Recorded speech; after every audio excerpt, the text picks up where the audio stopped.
Assalamualaikum warahmatullahi wabarakatuh.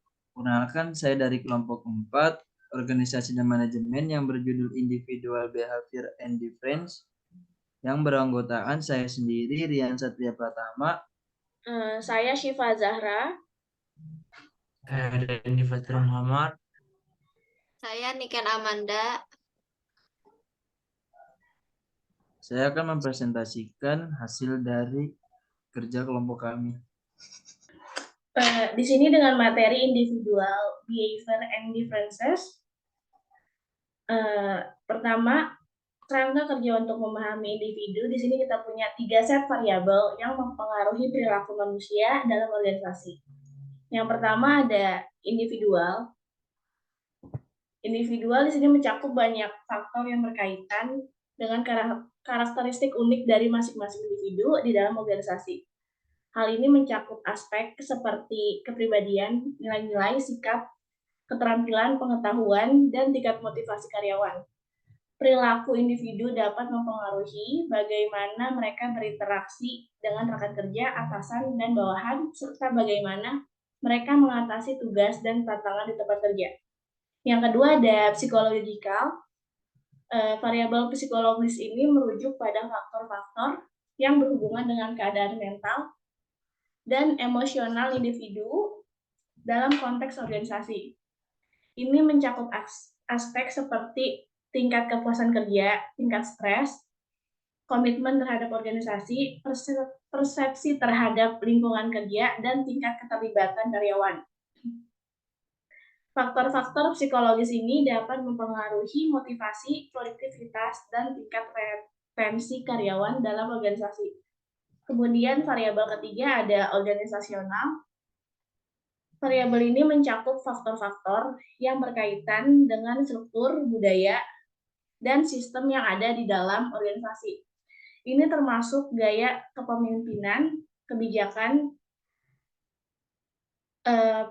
peluang pengembangan karir, komunikasi internal, dan lingkungan kerja secara keseluruhan. Faktor-faktor dan lingkungan kerja. Faktor-faktor ini dapat mempengaruhi sejauh mana karyawan merasa termotivasi, berkontribusi, dan merasa puas dengan pekerjaan mereka. Untuk variabel individual, di sini kita ada kemampuan dan keterampilan. Dengan melakukan analisis pekerjaan secara menyeluruh, manajemen dapat secara efektif mencocokkan pekerjaan dengan orang yang tepat.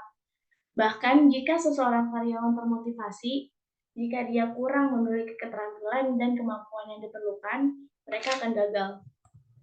Lalu ada demografis dan latar belakang. Yang di dalamnya itu termasuk ada usia, di mana di dalam sebuah organisasi, masa kerja seseorang mempengaruhi perilaku mereka. Karyawan yang lebih muda cenderung lebih agresif dan sebagainya. Lalu ada ras, budaya, jenis kelamin, dan lainnya.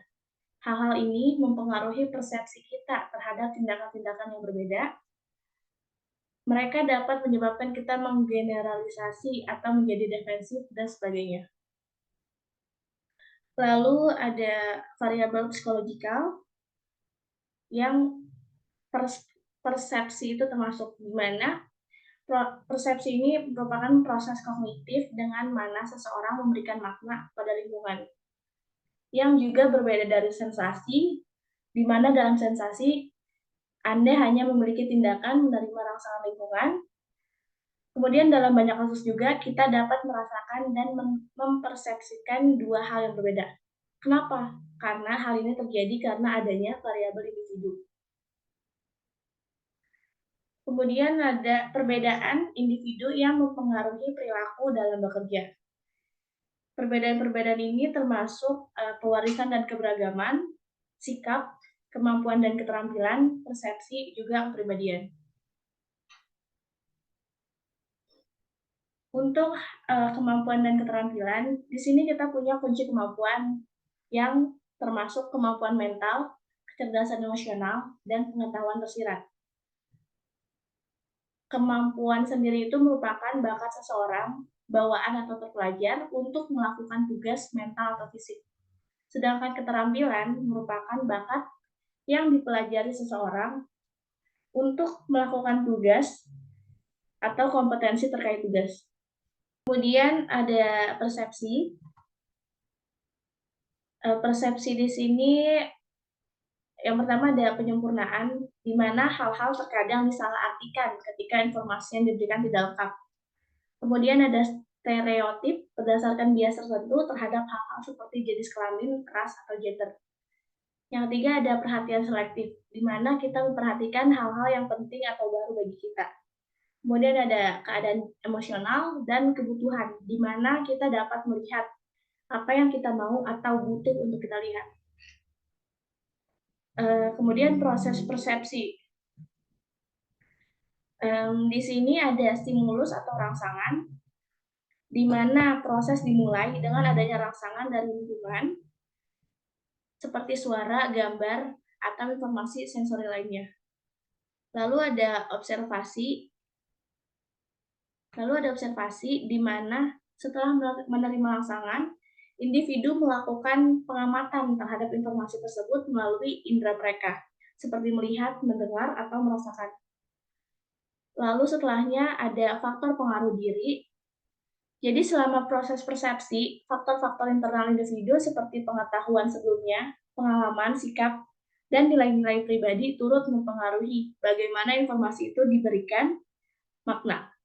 Selanjutnya ada perilaku dan sikap, di mana di proses ini individu mengevaluasi dan menginterpretasikan informasi berdasarkan persepsi mereka.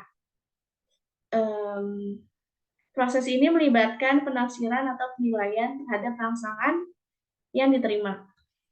Lalu terakhir ada evaluasi, di mana hasil dari persepsi ini akan mempengaruhi perilaku dan sikap individu terhadap situasi atau objek yang menjadi fokusnya. Respon dan tindakan selanjutnya cenderung dipengaruhi oleh bagaimana individu mempersepsikan lingkungan tersebut. Atribusi, proses psikologis di mana seseorang mencari dan memberikan makna atau interpretasi terhadap perilaku, tindakan, atau hasil suatu peristiwa. Atribusi disposisional menyatakan bahwa perilaku atau hasil suatu peristiwa disebabkan oleh karakteristik atau sifat internal individu seperti kepribadian, kemampuan, atau sikap mereka. Misalnya, menganggap bahwa seseorang sukses dalam ujian karena cerdas atau rajin belajar. Atribusi situasional menyatakan bahwa perilaku atau hasil suatu peristiwa disebabkan oleh faktor eksternal atau situasi tertentu. Misalnya menganggap bahwa seseorang gagal dalam ujian karena soalnya terlalu sulit atau karena ada gangguan selama ujian. Sikap, attitudes, kondisi kesiapan mental yang dipelajari melalui pengalaman dan diri sendiri yang dapat memengaruhi perilaku. 3 komponen attitudes. 1. Komponen pengaruh. Komponen pengaruh dalam sikap mencakup reaksi emosional atau efektif seseorang terhadap objek, orang, atau situasi tertentu. Ini mencakup perasaan, emosi, dan evaluasi secara keseluruhan terhadap sesuatu. Contohnya, seseorang dapat memiliki perasaan positif atau negatif terhadap pekerjaannya, atasan, atau perusahaan secara keseluruhan. 2. Komponen kognitif. Komponen kognitif mencakup aspek pemikiran, keyakinan, dan pengetahuan seseorang terhadap objek atau situasi tertentu. Ini melibatkan proses kognitif seperti memahami, mengingat, dan membentuk pandangan tentang sesuatu. Misalnya, jika seseorang percaya bahwa kerja keras akan dihargai dan mendapatkan kesempatan promosi, maka keyakinan ini akan mempengaruhi sikap dan perilaku kerjanya. 3. Komponen perilaku. Komponen perilaku mengacu pada tindakan konkret atau tingkah laku yang ditujukan seseorang terhadap objek, orang, atau situasi tertentu. Perilaku ini dapat bersifat nyata, seperti melakukan tugas dengan antusiasme atau bersifat verbal, seperti menyatakan dukungan atau ketidaksukaan terhadap sesuatu. Perilaku seseorang dipengaruhi oleh aspek afektif dan kognitif dalam sikapnya. Secara keseluruhan, ketiga komponen sikap, pengaruh, kognitif, dan perilaku saling terkait dan berinteraksi dalam membentuk pandangan dan reaksi seseorang terhadap dunia sekitarnya. Sikap merupakan komponen penting dalam membentuk perilaku manusia dan dapat berpengaruh dalam berbagai konteks, termasuk di dalam organisasi, hubungan sosial, serta pengambilan keputusan. 3 faktor perubahan sikap. 1. Komunikator. Faktor ini berkaitan dengan karakteristik dan sumber dari orang atau pihak yang menyampaikan pesan atau informasi yang ingin mempengaruhi sikap. Sifat dan kredibilitas komunikator seperti keahlian, kepercayaan, dan ketertarikan dapat mempengaruhi tingkat persuasifnya. 2. Pesan. Pesan atau informasi yang disampaikan merupakan faktor penting dalam perubahan sikap. Pesan yang disusun dengan baik memiliki kejelasan, relevansi, dan daya tarik akan lebih efektif dalam mengubah sikap seseorang. Selain itu, pesan yang bersifat emosional atau berdasarkan bukti kuat juga dapat memiliki dampak yang besar. 3. Situasi. Lingkungan atau situasi di mana pesan disampaikan juga memiliki pengaruh pada perubahan sikap. Faktor-faktor seperti norma sosial, tekanan sosial, dan pengaruh kelompok dapat mempengaruhi sejauh mana seseorang terbuka terhadap perubahan sikap. Next. Cara meningkatkan efektivitas dalam mengubah sikap. Pertama, berkonsentrasilah untuk mengubah sikap secara bertahap selama periode waktu tertentu. 2. Buat peraturan di mana perubahan yang coba terjadi senyaman dan semenyenangkan mungkin. 3. Mengidentifikasi keyakinan atau nilai-nilai yang merupakan bagian dari sikap dan memberikan pemegang sikap dengan informasi yang akan mengubah keyakinan atau nilai-nilai tersebut. 4. Identifikasi alasan bahwa mengubah sikap adalah untuk keuntungan pemegang sikap. Sikap dan kepuasan kerja, 5 dimensi. Sikap yang dimiliki oleh pekerja tentang pekerjaan mereka. Hal ini muncul dari persepsi mereka terhadap pekerjaan tersebut. Pertama, gaji. Jumlah yang diterima dan persepsi tentang kesetaraan gaji. 2. Pekerjaan. Sejauh mana tugas pekerjaan dianggap menarik dan memberikan kesempatan untuk belajar dan menerima tanggung jawab. 3. Kesempatan promosi. Ketersediaan kesempatan untuk kemajuan atau promosi. 4. Atasan. Kemampuan atasan untuk menunjukkan minat dan perhatian terhadap karyawan. 5. Rekan kerja. Sejauh mana rekan kerja bersifat suportif dan saling mendukung. Next. Hubungan kepuasan dan kinerja. 3 pandangan. Pernyataan-pernyataan tersebut menjelaskan 3 pandangan yang berbeda mengenai hubungan antara kepuasan kerja dan kinerja kerja. 1. Dissatisfied worker is more productive. Kerja yang puas lebih produktif. Pandangan ini menyatakan bahwa kepuasan kerja memiliki pengaruh positif terhadap kinerja kerja. Artinya, ketika seorang pekerja merasa puas dengan pekerjaannya, mereka cenderung akan lebih produktif dan menunjukkan kinerja kerja yang lebih baik. Perasaan puas ini dapat menjadi sumber motivasi internal bagi pekerja untuk melakukan pekerjaan dengan lebih baik dan lebih efisien. 2. The more productive worker is satisfied. Pekerja yang lebih produktif merasa puas. Pandangan ini menyatakan bahwa kinerja kerja yang tinggi dapat menyebabkan tingkat kepuasan kerja yang lebih tinggi pula. Artinya, ketika seorang pekerja memiliki kinerja kerja yang baik, pencapaian hasil yang positif dapat memberikan rasa puas dan kepuasan secara alami. 3. There is no specific direction or relationship. Tidak ada arah atau hubungan khusus. Pandangan ini menyatakan bahwa tidak ada hubungan langsung dan pasti antara kepuasan kerja dan kinerja kerja. Artinya, tingkat kepuasan kerja seseorang tidak selalu menentukan seberapa baik kinerja mereka. Begitu pula sebaliknya. Hubungan antara kedua hal ini bersifat kompleks dan dapat dipengaruhi oleh berbagai faktor. Sebagai catatan, pernyataan ketiga menekankan bahwa hubungan antara kepuasan kerja dan kinerja kerja dapat bervariasi dalam situasi dan individu yang berbeda. Sementara ada beberapa bukti untuk mendukung pandangan pertama dan kedua. Ada juga penelitian yang menunjukkan hubungan yang tidak konsisten atau lemah antara kepuasan kerja dan kinerja kerja. Oleh karena itu, penting untuk memahami bahwa hubungan ini tidak selalu sederhana dan dapat dipengaruhi oleh berbagai faktor yang kompleks. Kepribadian atau personality. Kepribadian adalah seperangkat karakteristik, kecenderungan, dan temperamen yang stabil yang telah terbentuk secara signifikan oleh pewarisan, serta oleh faktor-faktor sosial, budaya, dan lingkungan. Kumpulan faktor ini menentukan perbedaan antara orang-orang. Teori kepribadian. 3 pendekatan teoritis untuk memahami kepribadian adalah pendekatan sifat, pendekatan psikodinamik, dan pendekatan humanistik. Teori kepribadian sifat sama seperti anak kecil yang sepertinya selalu mencari label yang digunakan untuk mengklasifikasikan dunia. Orang dewasa juga memberi label dan mengklasifikasikan orang berdasarkan psikologisnya atau karakteristik fisik. Salah satu pendekatannya adalah dengan menggunakan teori sifat kepribadian. Gordon Alpos adalah ahli teori sifat yang paling berpengaruh. Ciri-cirinya adalah predisposisi yang disimpulkan yang mengarah perilaku individu cara yang konsisten dan khas. Selanjutnya, sifat menghasilkan konsintesis dalam perilaku karena mereka atribut abadi dan mereka umum atau luas cakupannya. Teori kepribadian psikodinamik sifat dinamis. Teori kepribadian psikodinamik sifat dinamis dari kepribadian tidak dibahas serius sampai karya Sigmund Freud tentang teori kepribadian psikodinamik diterbitkan. Untuk menyoroti perbedaan-perbedaan ini, dia membayangkan sebuah kelanjutan pertarungan antara dua bagian kepribadian ini, ID dan superego, dimoderatori oleh ego. Superego adalah gudang dari individu. Nilai-nilai termasuk sikap moral yang dibentuk oleh masyarakat.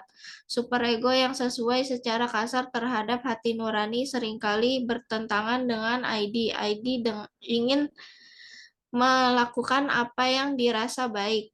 Sementara superego bersikeras melakukan apa yang benar. Ego bertindak sebagai arbiter dan konflik.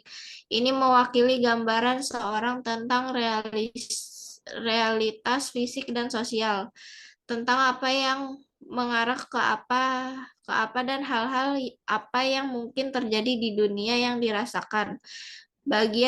Bagian dari tugas ego adalah untuk memilih tindakan yang memuaskan, impuls ID tanpa konsekuensi yang tidak diinginkan.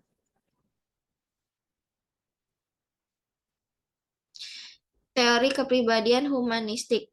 Teori kepribadian humanistik menekankan individu pertumbuhan dan aktualisasi diri dan pentingnya bagaimana orang memandang mereka, dunia, dan semua kekuatan yang mempengaruhi mereka. Setiap pendekatan teoritis utama meningkatkan pemahaman kita tentang kepribadian. Teori sifat menyediakan katalog yang menggambarkan individu. Teori psikodinamik mengintegrasikan karakteristik orang dan menjelaskan sifat dinamis dari perkembangan kepribadian. Teori humanis menekankan pada pribadi dan pentingnya aktualisasi diri terhadap kepribadian. Setiap pendekatan mencoba menyoroti kualitas unik dari seorang individu yang mengukur karakteristik kepribadian. Tes kepribadian mengukur karakteristik emosi, motivasi, interpersonal, dan sikap. Ratusan tes semacam itu tersedia untuk organisasi. Salah satu yang paling banyak digunakan Minnesota Multipasic Personality Inventory. Terdiri dari pernyataan-pernyataan yang seseorang menjawab benar, salah, atau tidak bisa mengatakan. Untuk yang creativity sendiri, kreativitas atau creativity dalam personality dan perilaku dalam organisasi merupakan aspek penting yang dapat mempengaruhi inovasi, produktivitas, dan keberhasilan organisasi secara keseluruhan. Berikut adalah penjelasan tentang bagaimana kreativitas berperan dalam personality dan perilaku di organisasi. Personality, kreativitas merupakan salah satu karakteristik kepribadian yang dapat dimiliki oleh individu di dalam organisasi. Orang-orang dengan kepribadian kreatif cenderung memiliki pola pikir yang inovatif, imajinatif, dan suka mencari solusi kreatif untuk mengatasi masalah. Mereka mungkin lebih terbuka dalam ide-ide baru, berani mengambil resiko, dan memiliki ketekunan dalam mengejar gagasan-gagasan yang berbeda. Behavior atau perilaku, kreativitas juga tercermin dalam perilaku individu di dalam organisasi. Karyawan yang kreatif mungkin akan mengajukan gagasan baru, berpartisipasi aktif dalam sesi brainstorming, dan mencoba pendekatan yang inovatif untuk menyelesaikan tugas. Mereka juga mungkin lebih cenderung mencari peluang untuk berkreasi dan berinovasi dalam pekerjaan mereka. Untuk self-efficacy adalah konsep psikologi yang menggambarkan keyakinan seseorang terhadap kemampuannya untuk melakukan suatu tugas atau mencapai tujuan tertentu. Ini adalah keyakinan internal individu tentang sejauh mana mereka mampu mengatasi tantangan dan berhasil dalam situasi tertentu. Jika seseorang memiliki tingkat self-efficacy yang tinggi, mereka akan cenderung merasa yakin dan percaya diri dalam menghadapi tugas atau situasi yang sulit, dan lebih mungkin untuk mengambil tindakan proaktif serta bertahan dalam menghadapi rintangan. Self-efficacy memainkan peran penting dalam memotivasi kinerja dan pencapaian individu dalam berbagai bidang kehidupan seperti pendidikan, karir, dan kesehatan mental. The Big Five Personality, juga dikenal sebagai model 5 besar, adalah model psikologis yang menggambarkan dan mengukur 5 dimensi utama kepribadian manusia. Berikut adalah penjelasan singkat dari masing-masing dimensi. 1. Stabilitas emosi. Menggambarkan sejauh mana seseorang mampu menghadapi stres dan tetap tenang, fokus, dan percaya diri. Dibandingkan dengan ketidaknyamanan, kecemasan, dan depresi. Orang yang stabilitas emosi yang tinggi cenderung lebih tenang dan stabil dalam menghadapi tantangan kehidupan. 2. Kemurahan hati. Menggambarkan sejauh mana seseorang mampu bekerja dengan baik dengan orang lain dengan berbagi kepercayaan, kehangatan, dan kerjasama. Orang yang memiliki tingkat kemurahan hati yang tinggi cenderung menjadi pemain tim yang lebih baik dan lebih mudah berinteraksi dengan orang lain.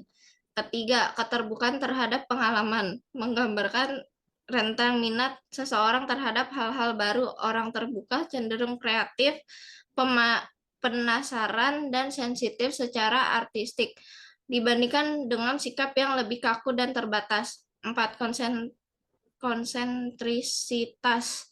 Menggambarkan perilaku seseorang yang bekerja keras, tekun, terorganisir, dapat diandalkan, dan gigih dalam mencapai tujuan.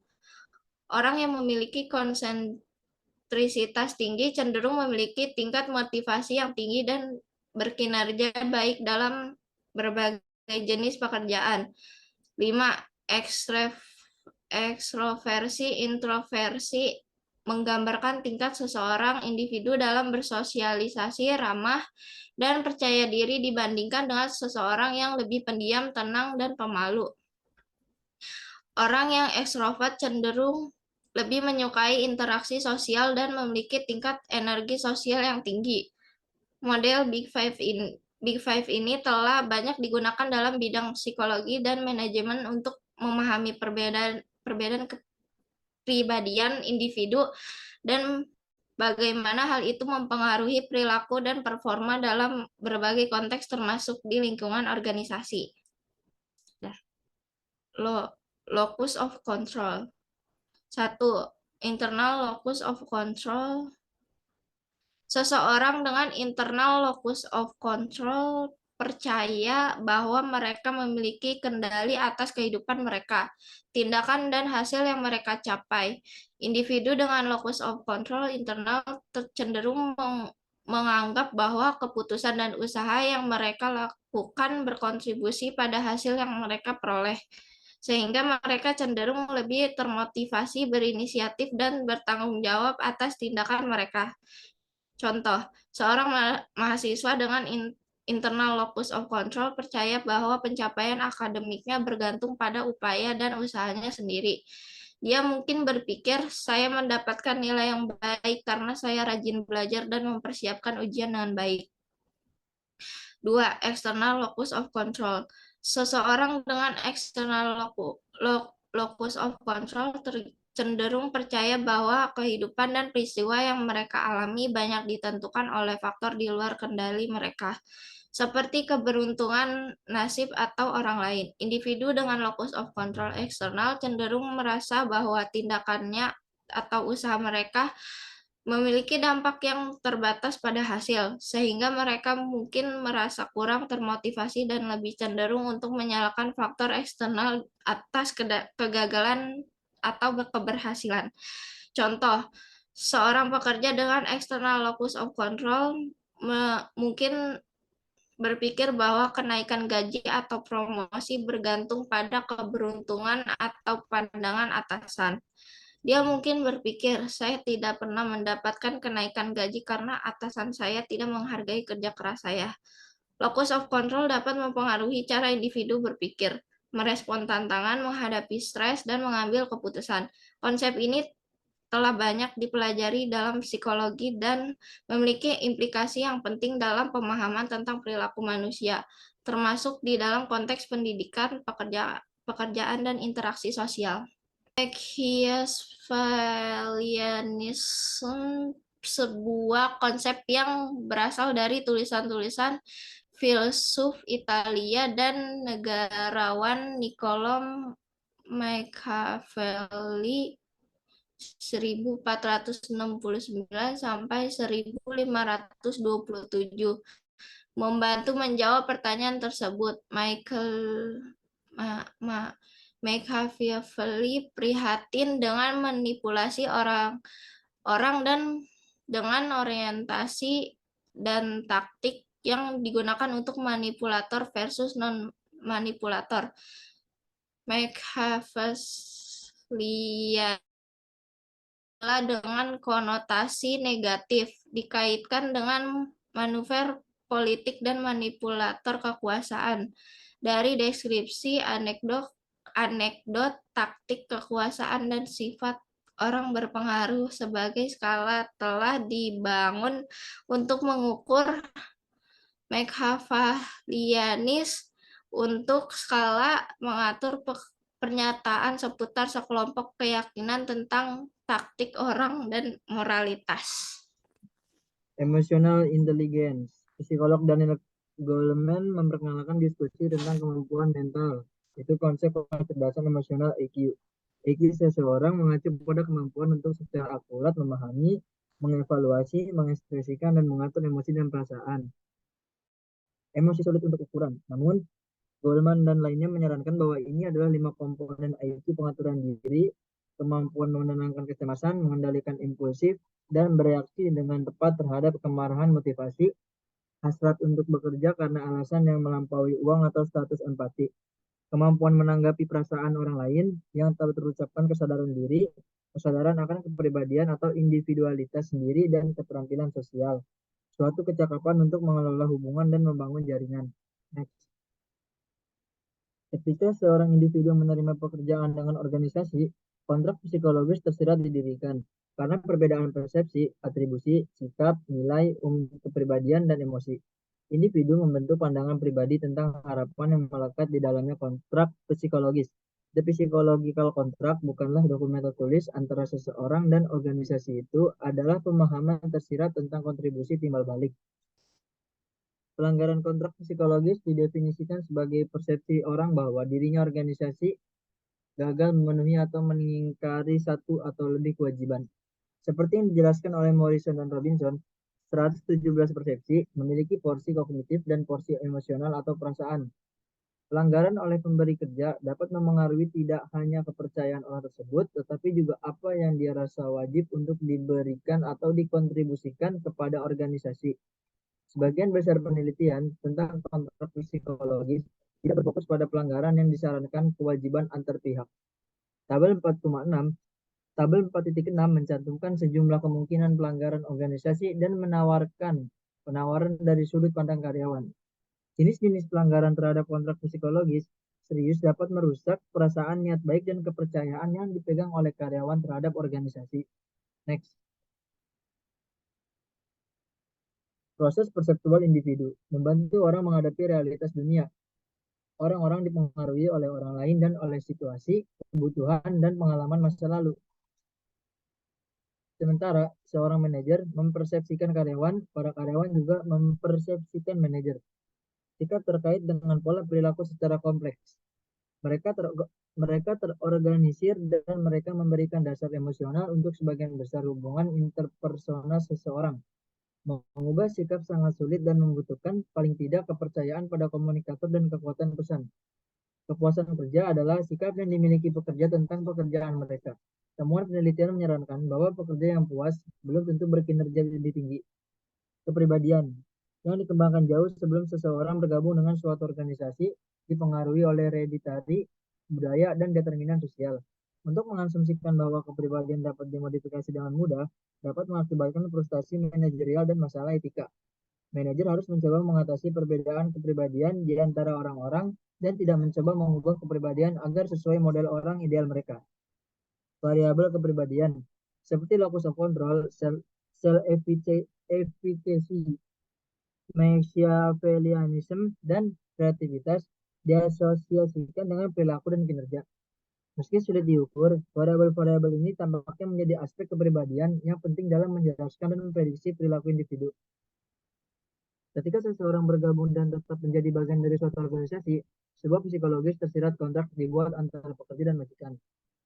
Pelanggaran terhadap kontrak psikologis dapat menciptakan pemutusan hubungan yang dramatis antara pemberi kerja dan pekerja. Setiap orang memutuskan apa yang merupakan pelanggaran kecil atau besar dari kontrak psikologis. Next. Diskusi tentang materi yang barusan kita bahas. Mengapa kecerdasan emosional merupakan konstruk yang sulit diukur secara akurat? Kecerdasan emosional merupakan konstruk yang sulit diukur secara akurat karena melibatkan aspek-aspek emosional dan psikologis yang kompleks. Ada 3 macam alasan mengapa kecerdasan emosional sulit diukur. 1. Kecerdasan emosional seringkali bersifat subjektif karena melibatkan interpretasi individu terhadap emosi mereka sendiri dan orang lain. 2. Emosi individu bisa berubah-ubah dari waktu ke waktu, tergantung pada berbagai faktor. 3. Kecerdasan emosional mencakup berbagai aspek seperti pengenalan emosi, pengelolaan emosi, empati, hubungan sosial, dan keterampilan komunikasi. Next. 2. Apa hubungan antara kepuasan karyawan dan kepuasan pelanggan? Kepuasan karyawan secara langsung mempengaruhi kepuasan pelanggan. Ketika karyawan merasa puas dengan lingkungan kerja, pengakuan, kompensasi, dan kesempatan untuk berkembang, mereka cenderung lebih termotivasi dan berdedikasi untuk memberikan pelayanan atau produk yang berkualitas kepada pelanggan. Karyawan yang bahagia dan termotivasi cenderung lebih peduli terhadap kebutuhan responsif, kebutuhan dan harapan pelanggan. Mereka akan berupaya memberikan pelayanan yang lebih baik, responsif, dan ramah, yang pada gilirannya meningkatkan kepuasan pelanggan. Selain itu, karyawan yang merasa senang dengan pekerjaan mereka akan lebih cenderung berkomunikasi dengan baik dan bekerja sama dalam tim, sehingga meningkatkan efisiensi dan kualitas layanan. Dalam kontrasnya, ketika karyawan merasa tidak puas dengan pekerjaan mereka, mereka mungkin kurang termotivasi, kurang peduli dengan pelanggan, atau bahkan dapat menunjukkan perilaku negatif terhadap pelanggan. Hal ini dapat menyebabkan penurunan kualitas layanan, ketidakpuasan pelanggan, dan bahkan dapat berdampak buruk pada citra perusahaan. Dengan demikian, kepuasan karyawan dan kepuasan pelanggan saling terkait dan saling mempengaruhi. Perusahaan yang memprioritaskan kesejahteraan dan kebahagiaan karyawan akan cenderung menciptakan lingkungan kerja yang positif, meningkatkan motivasi, dan pada akhirnya meningkatkan kepuasan pelanggan. Next. Apakah model kepribadian 5 besar bermanfaat dalam hal membantu menjelaskan perbedaan individu? Ya, model 5 besar kepribadian Big Five Personality Traits adalah sesuatu yang bermanfaat untuk membantu menjelaskan perbedaan individu dalam karakteristik kepribadian mereka. Model ini mencakup 5 dimensi utama kepribadian yang meliputi kestabilan emosional, menunjukkan sejauh mana seseorang cenderung merasa cemas, khawatir, atau emosional secara negatif. Ekstraversi menggambarkan sejauh mana seseorang bersosialisasi, bersemangat, dan berenergi dalam situasi sosial. Keterbukaan menunjukkan kecenderungan seseorang untuk beradaptasi dengan gagasan, pengalaman, dan perubahan baru. Kejujuran menggambarkan sejauh mana seseorang bersifat kooperatif, ramah, dan dapat dipercaya. 5. Kesadaran menunjukkan sejauh mana seseorang cermat, teratur, dan bertanggung jawab dalam tindakan dan pekerjaan mereka.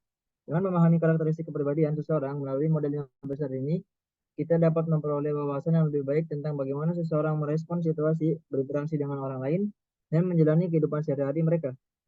Informasi ini dapat berdampak pada berbagai aspek, seperti pemilihan karir, interaksi sosial, hubungan antar pribadi, dan pengelolaan emosi. Meskipun tidak menyediakan gambaran lengkap tentang individu, model ini dapat memberikan pemahaman awal yang bermanfaat dalam membahas perbedaan kepribadian antara orang-orang.